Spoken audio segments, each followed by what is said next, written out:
Notnerd Podcast, episode 337, similar to Fahrvergnügen.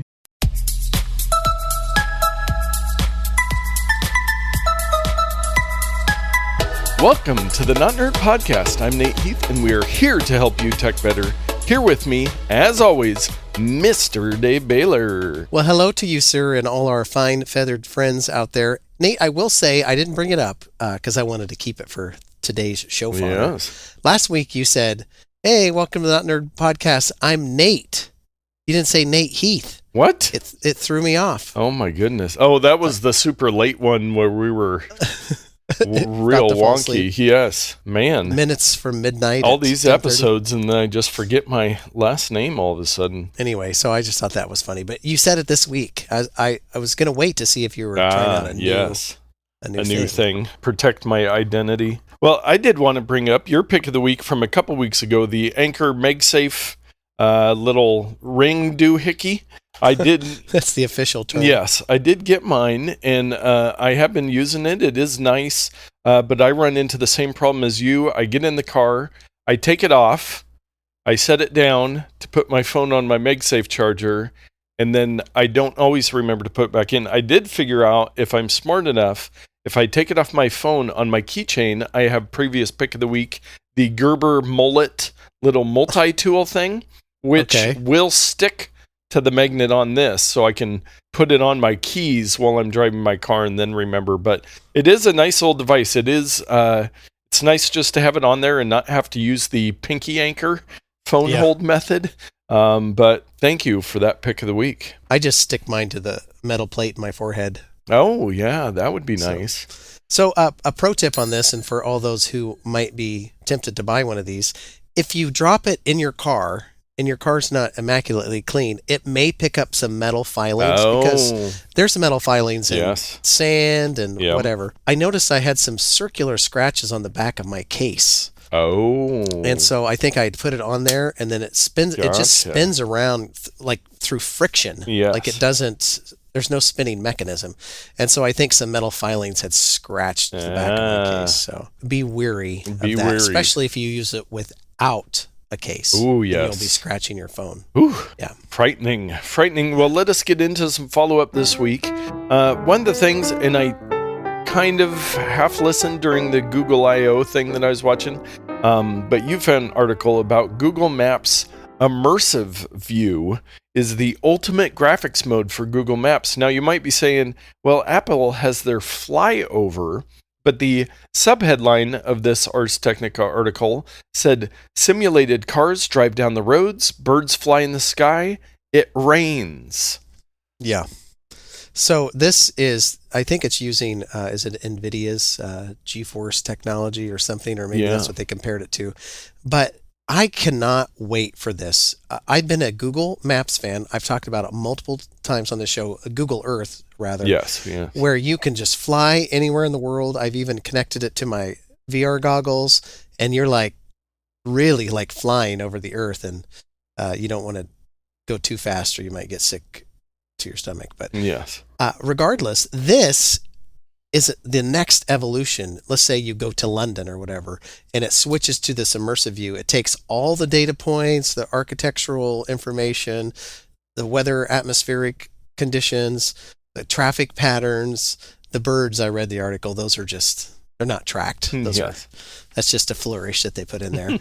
But it renders it with real-time shadows and reflections and everything. And so it can look probably like a very high-resolution Grand Theft Auto type game, but you're looking at real city data. So I'm excited for it to come out. Yes, yeah, and I think there's some people in the comments in the article just talking about the VR and augmented reality possibilities with this, and I think we're going to start really seeing some stuff. There was a story, I didn't even put it in our notes, that Apple has apparently shown their AR glasses to their board of directors or something. So we are just a mere few weeks away from WWDC for Apple. So there's a chance that they could even talk about that from the stage or during their video.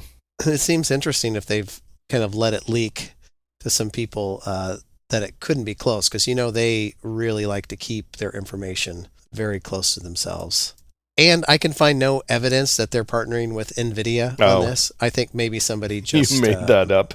Made a correlation as to what it might look like with a 3D graphics card. Okay.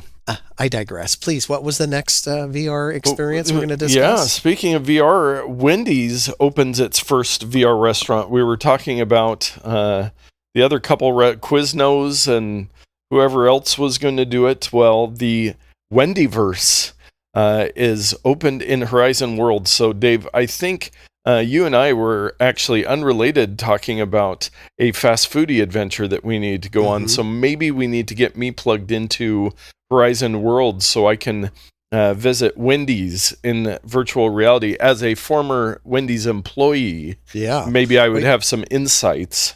Well, you're certainly welcome to borrow my Quest 2 headset and go to Horizon Worlds and see this wonderful place. This is probably not unlike that place I mentioned a few weeks ago where I went to this virtual space and a lady said, "Hey, by the way, we're a real store. If you have questions about the products, just let us know." I was like, this is weird. Yes. Yes. Yeah, and it looks like it does say at the very end of the article from Hospitality Tech, they do have a viewer-only version that you can do without a Quest 2. By visiting wendyverse.com. I missed that. I did not make it all the way to the end of the article, as I should.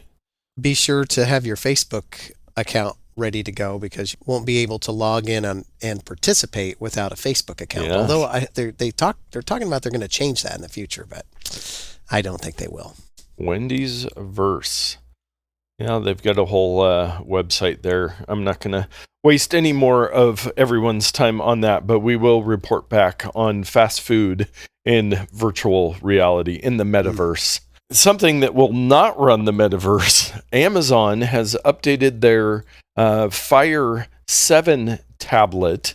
And the exciting thing, apparently, is that it has USB-C now, and it's a little faster, and battery life's supposed to be a little bit better, but they did increase the price from $50 to $60. It's not the one that I linked to in the show notes, but I did see another article over the weekend discussing just basically comparing this to the iPad mini and the base $300 iPad. It reminded me why this thing is $60. And we've talked about the Fire tablets a million times before. If you need an absolutely the cheapest possible bare bones tablet to just do some very minimal stuff, these will probably get you by. But if there's any way you can just bump up to that $300 iPad, you will get so much more life and enjoyment out of it. And so Jared let me know that this new product was out because he and I have been kind of Kindle Fire fans over the years. Yes. And we've each owned the Fire 7 tablets, and we talked about, hey, is the new one going to be any better than the last one? It's kind of like this. Well, it's going to be slightly faster, slightly more RAM. Will it make a difference? Who knows? And so the last time I took my Kindle Fire tablet and a couple other Kindle Fires I had laying around and traded them in, for their paltry $15 trade-in or $5 trade-in or whatever.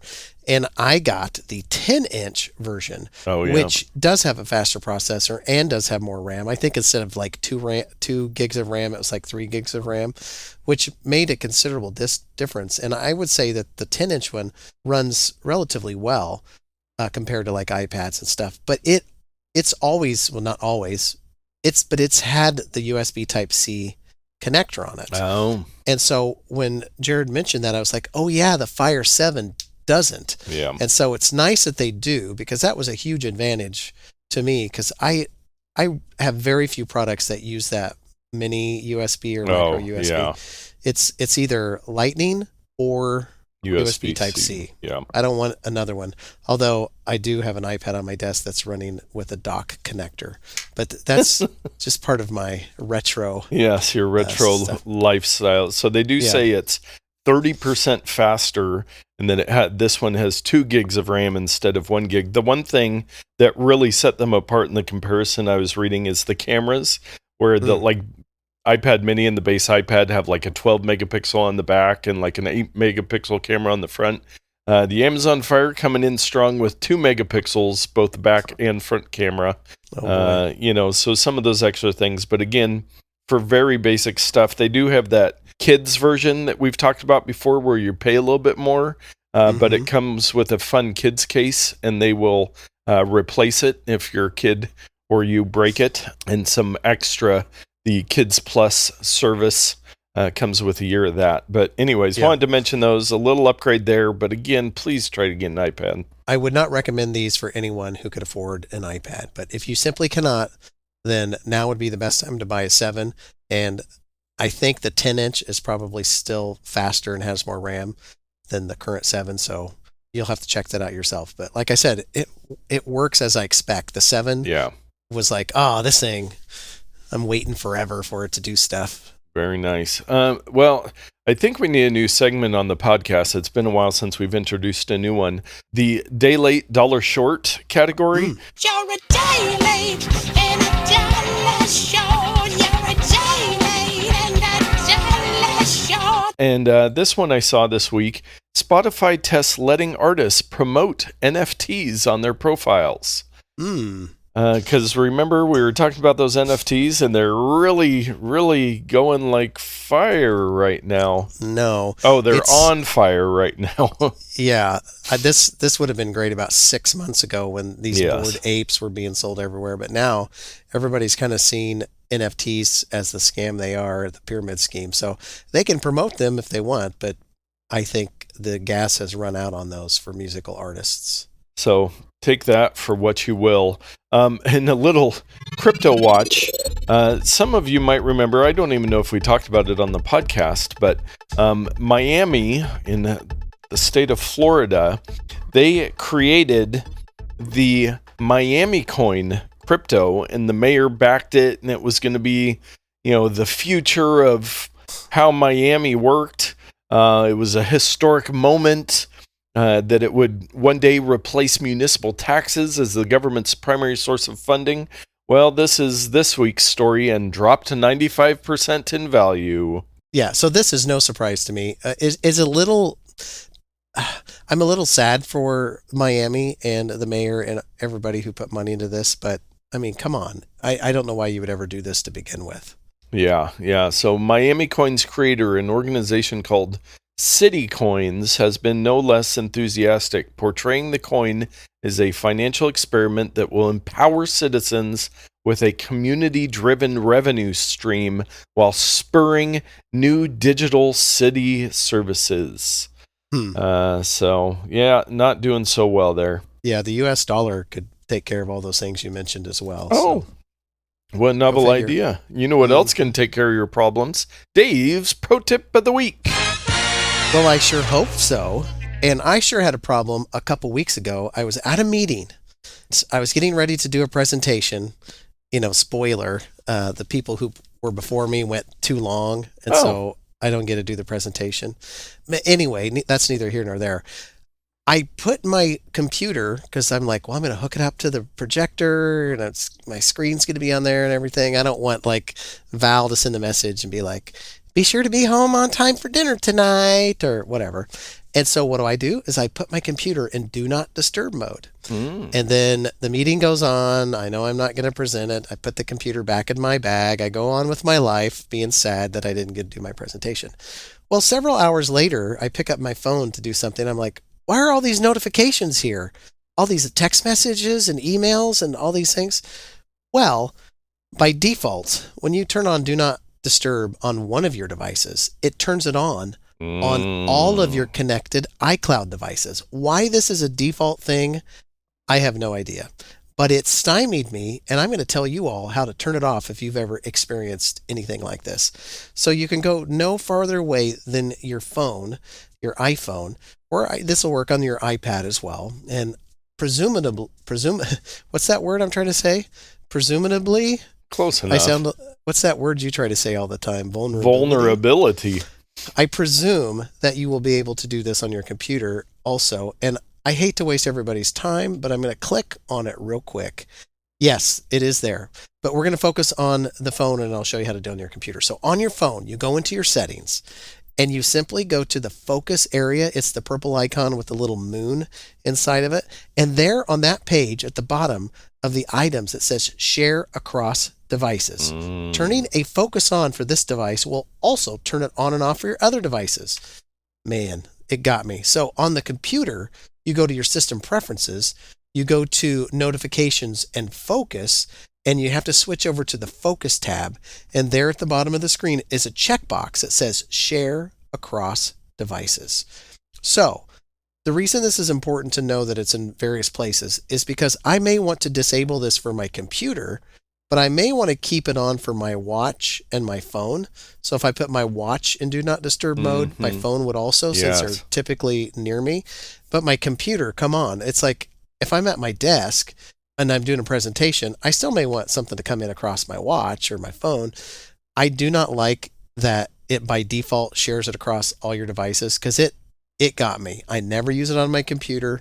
I turned it on, put my computer away, and it was at least an hour later that I discovered that, man, who are these? All these people are trying to get a hold of me. What's going on here?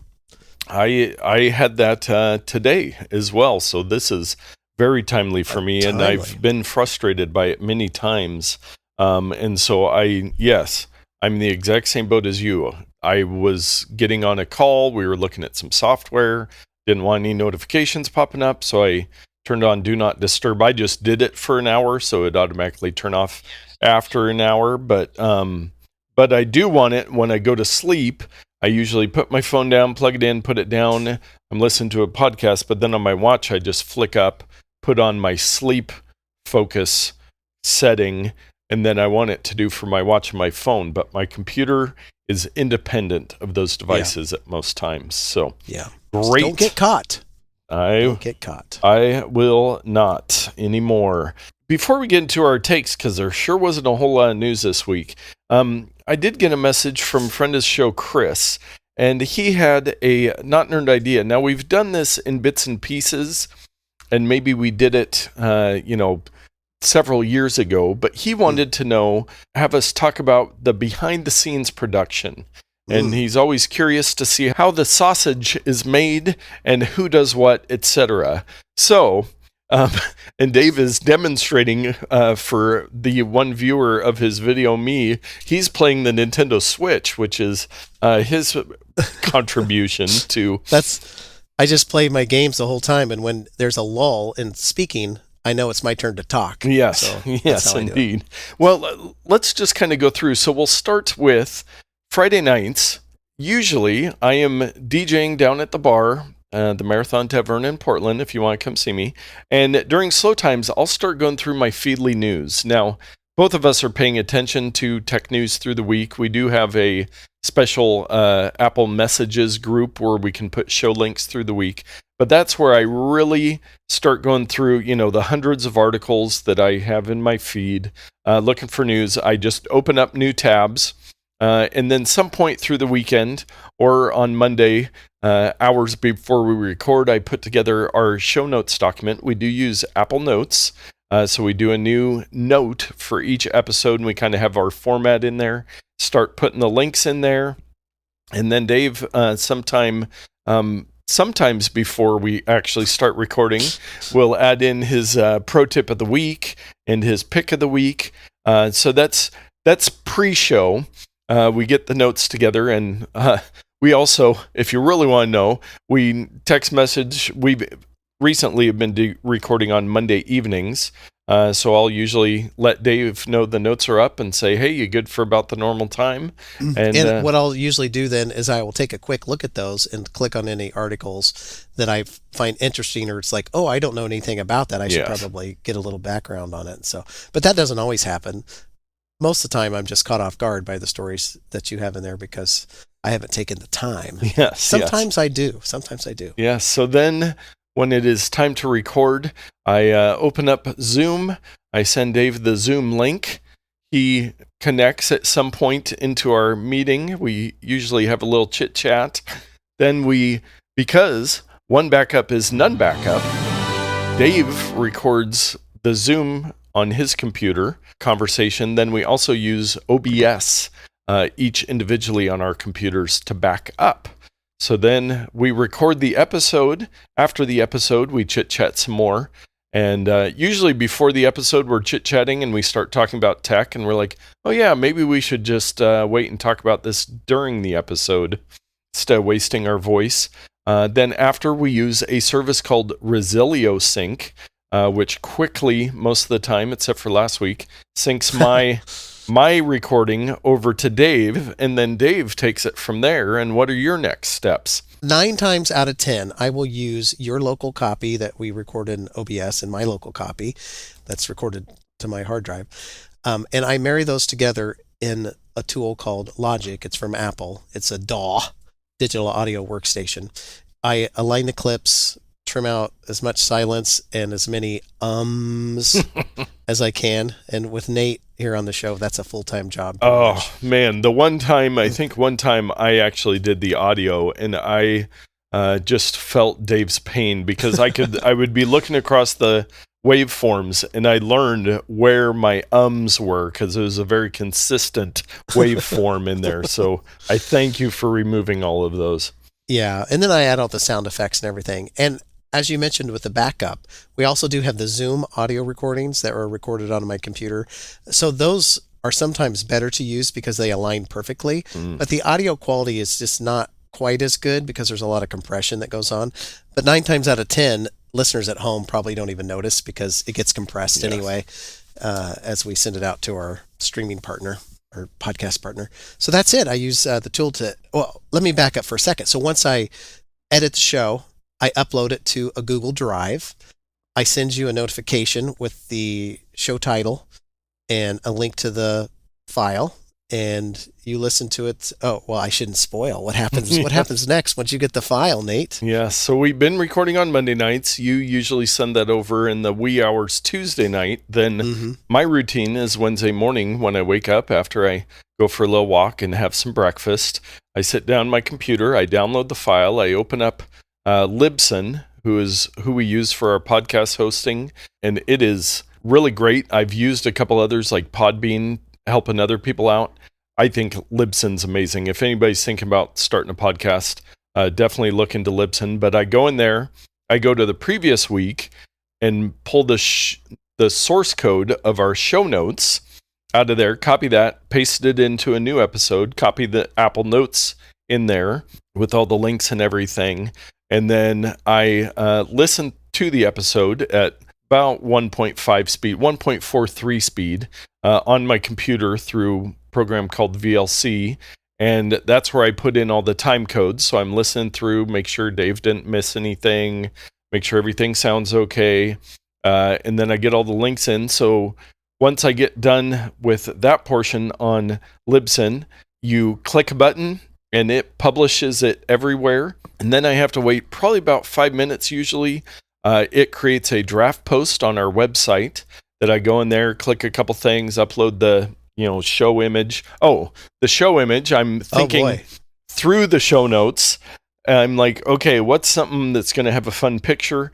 So I go on the Google, steal a picture from somebody, open it up in Photoshop, open up my Dave Drone PNG file, and fit it into the picture appropriately. So then I put that in there. So at the same time that it puts it on WordPress, I get that posted. It's also uploading a special file to YouTube automatically for me, which is really nice.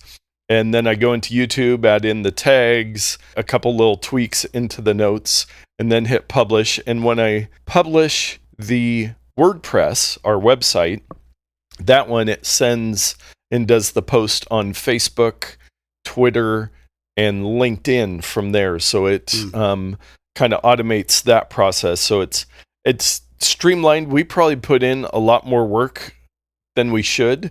But we enjoy doing it. It's part of being nerds is having all these little things we do. So that is kind of our weekly process of getting the podcast out there. And I will say that I probably have other embarrassing photos that you could use instead of the flying the drone thing. Yes. So if you ever need any, just let me know and I can send them. Oh, that one's just so perfect, though. I was talking to, I think it was Wes, friend of the show, and I think we might have to work on a T-shirt design or something with the Dave Drone photo. Oh, I just look so dumpy there. So if you haven't noticed the drone flying photo before, go back through old show art and see if you can find me. And it's in most of them. Yes. Yeah. Well, For most the of the last recent ones. Yeah, I don't know how many episodes I've been doing it for now, but yeah, an easy way to do that is to go to notnerd.com and you can just kind of scroll through all the episodes and see that image, because it doesn't show up in your podcast app. It will show up on social media, on YouTube, and on the website. So I know there's a way to put it in the podcast app album artwork. But yes, I think it has to be a square image. So then we could talk to our friend Todd about image sizes and different platforms. But if I wanted to do a square version for each episode, I could do that. Again, Libsyn you can automatically add a widescreen image and then also do a square image if you want to have a different. I also get a little confused on some of my podcasts that do that, because then, I know what I'm looking for, and you don't. You don't necessarily notice it if it's changing all the time. Well, if you have chapters in there, you can have artwork for each chapter. Oh, yes, so yes. For the main chapter, you'd have the static artwork, and then that's you would have, true. Maybe chapter artwork. I don't know. I would need a lot more time to get. Yeah, so to that we're point. sophisticated, but until we get 10x the amount of listeners, we probably won't be providing chapters because it's a lot more work. Yes. So, Chris, I hope that answers most of your questions and was informative to the rest of you. If you have any questions, if you want to know any specifics, anybody out there, let us know and we'll discuss on a future episode. Mm-hmm. Okay, so our takes of the week.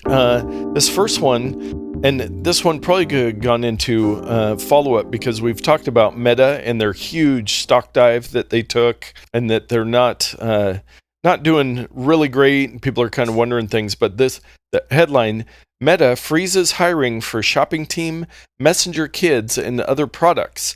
Mark Zuckerberg has internally downplayed the possibility of layoffs.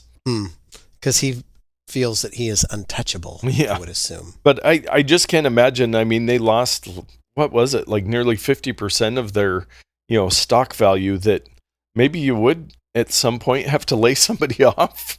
But if you're making money hand over fist, maybe you can just keep paying them and still lose money for a long time. That's true. But so it's not like they don't have any employees in these departments, but they're just not hiring new ones, which probably makes sense for them at this time. So I would say so. Yes. And a little security and privacy story. The Pwn to Own, we've talked about that in previous years. It's one of the hacking competitions that happens. And Tesla, Microsoft, and Ubuntu, which is a version of Linux, bugs found during Pwn to Own hacking competitions. So not great, but all these hackers come together, and by the end of day 2 on Thursday, the conference had paid out $945,000 in rewards, including $75,000 to hackers with offensive security company Synactive for 2 unique bugs found in the Tesla Model 3 infotainment system. Yikes, that's scary. Yeah. So, and it is good, or this event is what you would call white hat hackers instead of black hat or gray hat, where they're trying to fix these problems in a responsible way so they can get fixed. But not great, but it's good that they're figuring this stuff out now. Yeah, sadly, there's no perfect computer system because they're all created by people. Yes. And people are either lazy, or they make mistakes, or they're having argument with their spouse and they come into work and their mind is distracted. I mean, there's a billion reasons why people could make mistakes writing code. So it's good that these guys are out there and being rewarded for finding problems related to computer programming. Yes. And this was the 15th anniversary of the Pwn to Own, and it had 17 contestants from dozens of cybersecurity companies. How do you have 17 contestants from dozens of cybersecurity? So they work for multiple cybersecurity companies? I don't know. This is one of those articles that's really well written, I think. Yes, I'm guessing Jonathan Gregg, the author, did not letter in math. But yes. Anyways, well, on to our bonus odd take of the week. We've talked about this in the past, but I actually saw this year the Comedy Pet Photography Awards. Yeah. They are taking submissions right now. So if you wanted to be a part of the Comedy Pet Photography Awards, We usually tell people 2 weeks after they're done. Yeah, to go look at the winners. But now you can enter, and they also have a special junior category this year for those under 16, and they get free entry. It's in British pounds, I think, the price. But it's free for kids. So if you have a kid that loves taking pictures and you have a pet that is photogenic, but they've got a bunch of different categories. But yeah, just a fun thing where you could actually be part of it, and maybe we'll be showing you as a winner down the road once it's over. So one of the categories is pets who look like someone famous or their owners.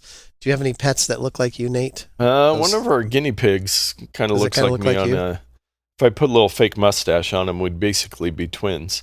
Is this one Candy or Snowball, or I can't remember the names? What are they? Patches and Peanut Butter, Oh, Dave. Patches and Peanut Butter. Come on. Of course. Hey, I don't see them very often, so Yes. it's easy to forget. Yes, you'll have to come over. But you can go to the website, comedypetphoto.com, and look at the previous winners. I think we linked to this last year because I seem to remember the overall winner with Whiz Pop with looks like a black lab puppy with a bubble, the rear end of a black lab puppy with a bubble perfectly placed, like it would have come out of the rear end of the dog there. So yeah, it was quite funny. Yes. Well, you know what else is quite funny? Our picks of the week. I suppose it could be. Yeah. This week, the pick is not funny, but there's content on the pick that might be funny. So, Nate, I'm going to throw this word out here, and I'm going to ask you if you've ever heard this word before. FreeVee. Have you ever heard this word? No, I've heard FreeBee, but not FreeVee with a V as in Victor. Why would you want a free bee? It's just like honey producing. Yeah, thing. yeah. I'll take a free bee. All right. Well, this is FreeVee, and I think the V stands for video, and it's FREE, the letter VEE. And don't go to freevee.com because it goes to a competitor, youtube.com. FreeVee is a free video service from Amazon. It used to be the Internet Movie Database, IMDb, TV, and then I think Amazon bought them, and it goes back and forth and makes wild twists and turns. But in its current iteration, FreeVee, owned by Amazon, you can download the app on many of your smart devices, your Apple TVs, your Rokus, your iPads, your Kindle Fires, and watch. It's a premium video content channel. They're heavily sponsored by ads, but if you want an Amazon Prime or Disney Plus or a Hulu type service and you don't want to pay any money for it, this is the way to go. I tried it out the other day. I watched a movie on it. I think I put it on my Kindle Fire, my 10-inch that's right here, and I watched Logan, the Wolverine X-Men spinoff series. Was on there for free. And of course, there were a couple of breaks for commercials, but Very nice. Very nice. Yeah. So similar to Pluto TV, which was a pick that I keep on my Apple TV. And if I just need some Love Boat on in the background or something. Right. Now, the interesting thing, I did a Google search for FreeVee, and it comes up with the Amazon link there. And it says FreeVee from Amazon. And the little blurb on Google says FreeVee from Amazon is a premium free streaming service. Now, when I see premium, I think I have to pay for it, but then it's followed by free. I think they're saying because they have deals with Warner Brothers, Sony Pictures, MGM. You can watch like real content. I did look it up on Wikipedia earlier, and it says this is an American ad-supported video-on-demand streaming service owned by Amazon, with original and licensed programming. So they do have some original stuff too. So maybe more like a Netflix. Yeah. The service launched in January 2019 as IMDb FreeDive before coming IMDb TV 5 months later. What is this, like Google? I mean, Yeah, no, it's seriously. Amazon. And then it was rebranded to its current name just earlier this year, April 28th, 2022. So that's probably, I got in on their new rebranding. That's where I heard about it first and checked into it. But anyway, it's not bad. It's got content in there. But, just last night, my wife was complaining that we spend a lot of money on a lot of dumb stuff. So Yeah. maybe we need to drop one of these, quote, real premium Yeah. television Premium services paid that we, services. yeah, that we pay money for, and maybe start watching some content on FreeVee, Prime Video, Pluto TV, like you mentioned. And Hulu does have an ad-supported thing, but it still costs money, which is stupid. Yes. Come on. Yeah, I'm still holding on with canceling the Disney Plus Hulu bundle and the Netflix. Although then my daughter quickly wanted to watch Is It Cake on Netflix after I canceled it. I'm like, we have a million other options. Can we figure out something else to watch? There must be a German word that talks about this phenomenon. I'll have to look it up. But Tyler and I talked about this before, where there will be all kinds of video games available on Xbox Game Pass. Yeah. And you're just like, well, whatever. And then it's like, oh, leaving Game Pass this month, these 5 games. And then it's like, oh, I really need to. Yes. It's when the scarcity is there. Yeah. You are really interested. But when it's not, it's like, I can watch that or I can play that game, anytime It'll always I want. be there. Yeah. It's just sitting right there. But the second that there's scarcity on it, it's like, oh, I got to watch that right now. So Yes, I don't know what indeed. that phenomenon is, but it's probably something similar to Fahrvergnügen, I would imagine. True, it must be. Well, my pick of the week, last week you had Key Collector for comic books, and I teased that I had an app for sports cards, and I did get a chance to try it out, and it's called CollX, and it's CollX. Clever. It is a free app, and so what you do, you download it, and I scanned in a couple of my cards. I got in to have some on my desk because I've got a little bit of everything on my desk. But I wanted to wait until the show to what I think is probably one of my most valuable cards. I carefully took it out of the case. Ooh. Ken Griffey Jr. Look at that. It's a pristine ball card. It's not signed, I did notice. Yes, it is I believe, a 89 Upper Deck rookie card. That I have had for quite a while. So I go into the app, and you can set up a little account. You select which sport you would like. They have baseball with 4.5 million cards, basketball 3.5 million cards, football 2.5 million cards, hockey 1.6 million cards, soccer 460,000 cards, and wrestling, they have 160,000 cards. So I'm going to select baseball. What about my favorite, curling? What do they got for curling? They don't have any curling yet. Oh, shit. So maybe they're working on that. So you take a picture of the front, you flip it over, take a picture of the back. You just don't search? No, because then you can get the actual card. Then you hit add card, and it's calculating. It's got a little bar across the bottom that's looking it up in their database, which it probably could do instantly, but they want you to think you're doing something special. Mm-hmm. And it says the average price for this card is $60.57. Man, look at that. A premium, prestige, untouched Ken Griffey Jr. card, $60. Yeah, so sports cards aren't worth what they're used to, kind of like you were saying with comic books last week. Don't get in it to, retire off of. No. So I could buy like a quarter of a tank of gas with that. Totally. But you can follow people on here that have scanned a bunch of cards. You can see featured listings where people have cards on there. You can buy cards. And they actually think, if you go through my link that I'll put in the show notes, if I refer 5 people that scan a card, I think they'll send me like a pack of cards.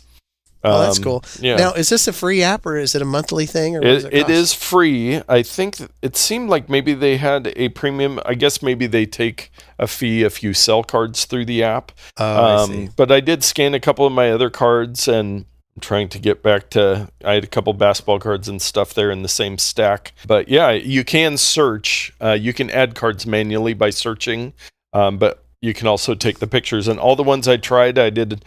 Obviously, that Ken Griffey Jr. I did a David Robinson basketball card. A couple other ones I had here. So What about this? If you had a number 24 Alex Rodriguez card in poor condition, you could get $2 for that. yeah, yes. It's on their Oh. webpage. They have a little sample. Yes, I am going to. My uncle bought me way back a Carl Yastrzemski card, which is Oh yeah. it's like from the 70s. He was a good player back in the day. I'll just see real quick if that's worth anything. It's not saying much that I say, oh, I've never heard of that person, because I could probably name 5 baseball players. George Brett from the 80s. Yes. Kansas City Royals. Yeah. Who else? Ken Griffey Jr. Ken Griffey Jr. Yeah. No, I used to be able to name. I mean, I would just look at it so much, but there is something with my brain. Like, I can usually watch a game or two of the World Series. I could not name you. My mental block. I cannot name one current baseball player. And Hank Aaron. Oh yeah, Hank Aaron, current baseball player. My Carl Yastrzemski average price is $6.13. It's a 1975 Topps card. So while it's cool, again, it's not going to pay the bills. Yeah, it's funny. It's there. The value is your memories, the nostalgia, the love of the game or whatever. It's not what you could sell them for. Yes, indeed. Much like our podcast, it's for the memories, not what you can sell it for. That's true. And with that, it is probably time to wrap up this episode. We thank you so much for listening. Share it with a friend. Ask us questions, please. We have so much knowledge, and we just don't know what you need to know. We try to figure that out, but we don't always. And we do get questions from people, and we want to help you so that you can get out there and tech better.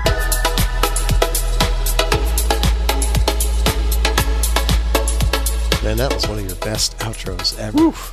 It flowed right I into was it. inspired. It's time to take my pills, my old man pills. Old man pills.